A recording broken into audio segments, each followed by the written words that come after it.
Fala galera, beleza? Bem-vindos a mais um vídeo do nosso canal e hoje vamos trazer mais histórias do mercado financeiro. Vamos ver a primeira crise do mercado moderno, a segunda bolha mais famosa depois da bolha das tulipas, que, se você não sabe o que é, vou deixar um card aí em cima para você ver esse vídeo em que eu falo sobre o dia em que uma flor valia mais do que uma boa casa em frente a um belo rio. Então vamos lá. Você sabe o que era a South Sea Company e como ela quase destruiu o Reino Unido só com especulação? Bem, no início de 1700, a Inglaterra estava com muitas dívidas por causa das inúmeras guerras que ela se envolvia. Para resolver isso, o governo deu à South Sea Company o direito exclusivo de comércio com a América do Sul. A ideia parecia genial e, justamente por saber desse monopólio, a empresa começou a prometer lucros gigantescos. Só que tinha um detalhe muito importante: nunca teve comércio nenhum. A empresa praticamente não fazia negócios, mas isso não impediu o preço das ações de explodir. Sim, em 1700 na Europa já existia um mercado de ações. O mercado de ações é algo muito antigo. Posso trazer a história dele em vídeos futuros, se você quiser. Bota aí nos comentários. A sociedade europeia, no geral, ela é bem antiga, né? Assim como a japonesa, a asiática. A nossa sociedade aqui, o Brasil em si, ele é mais novo. Então a gente não tem coisas tão velhas quanto os europeus. Mas, vamos lá. Por que a South Sea foi escolhida para o começo da história? O governo escolheu essa empresa porque era política, ganância e corrupção. Os donos da empresa eles tinham muitas conexões com o parlamento e subornaram os políticos para conseguir o monopólio. O governo também queria uma alternativa ao Banco da Inglaterra, que já era muito poderoso e estava tentando oferecer uma solução para essa crise que ameaçava o país. A South Sea Company apareceu com uma proposta mais chamativa, assumindo parte da dívida pública e, em troca, vendendo ações ao público. Assim, todo mundo saía ganhando, pelo menos no começo. Mas por que esse comércio ele nunca realmente aconteceu? A Inglaterra, para fechar esse acordo de comércio com a South Sea Company, ela teve que conversar com o governo espanhol, que era o responsável pela maior parte da América do Sul nos anos de 1700. A Espanha permitiu que a empresa enviasse apenas um navio por ano para a América do Sul.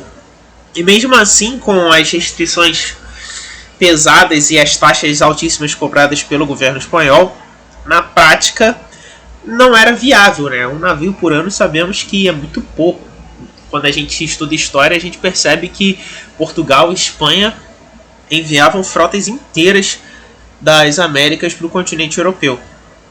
Mas a empresa acabou percebendo que ela não precisava realmente fazer um negócio lucrativo. Ela precisava continuar inflando o preço das ações e atraindo mais investidores. Ou seja, ela só precisava mentir e vender as ações quando elas chegassem em um topo. As pessoas começaram a investir sem entender nada. Políticos, aristocratas e até o Isaac Newton entrou nessa onda. E as ações começaram valendo 100 euros e dispararam para 1.000 euros em poucos meses.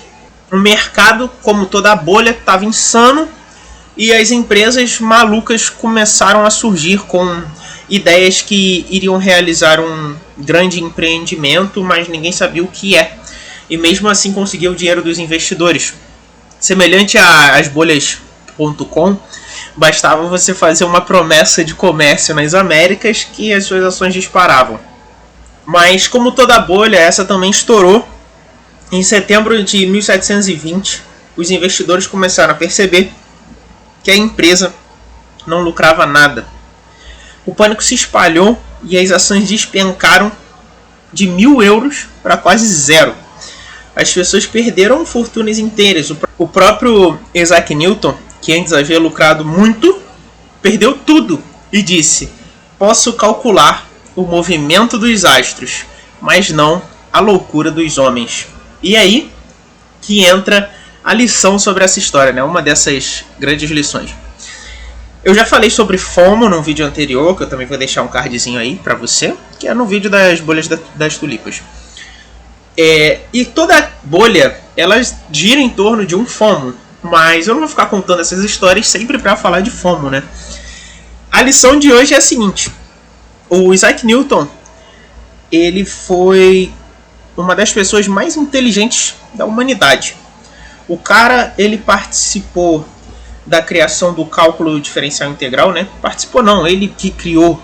Ele criou as bases da mecânica clássica, cálculos sobre fluidos. A galera que fez engenharia já deve ter percebido que o cara está em tudo quanto é lugar. Ele era um gênio e é considerado uma das pessoas mais inteligentes da humanidade. E esse cara concluiu que é impossível você prever os movimentos do mercado. Você está aí gastando seu dinheiro com curso de trade, e o Isaac Newton, que com certeza é mais inteligente que você, mais inteligente do que eu, já disse isso há 300 anos atrás, que era impossível prever os movimentos do mercado.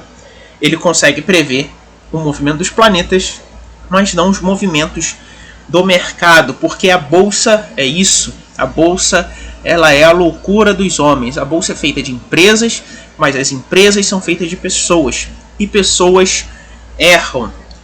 Então, você tem que prestar atenção no que você investe, como você investe. Como eu já falei em vídeos anteriores, prefira empresas que têm lucros constantes, que já estão há muito tempo no mercado, porque essas são as empresas que erram menos. Não existe um risco zero. É por isso que o mercado de ações é considerado arriscado, porque as empresas são feitas de pessoas. Às vezes você tem empresas que são gigantes e elas vão à falência, acontece, paciência. Mas a gente tem estratégias para isso. Você pode diversificar, você pode investir em outros mercados. Tudo isso eu já falei nesse canal. Então vai futucando os vídeos aí, que você vai aprender um pouquinho sobre tudo. E cara, o Newton, ele já falou que não tinha como prever o movimento das ações no mercado. Infelizmente ele aprendeu da pior forma. E como eu já disse em um vídeo anterior, se você não conhece a história, você está condenado a repeti-la. Então aprenda com o Newton, não destrua o seu dinheiro. Deixa que o Newton já destruiu dele, para que você aprenda. Outra curiosidade interessante é que a empresa nunca fez nada, tá? E o Newton, ele perdeu mais ou menos 3 milhões de euros, reajustado para hoje. E esse também foi o marco do início da regulamentação do mercado de ações. O governo, como sempre, teve que intervir para tentar solucionar esse caos. E essa foi a nossa lição sobre a primeira crise do mercado financeiro moderno. Gostou do vídeo? Deixa um like, se inscreva para mais histórias do mercado. Valeu, falou!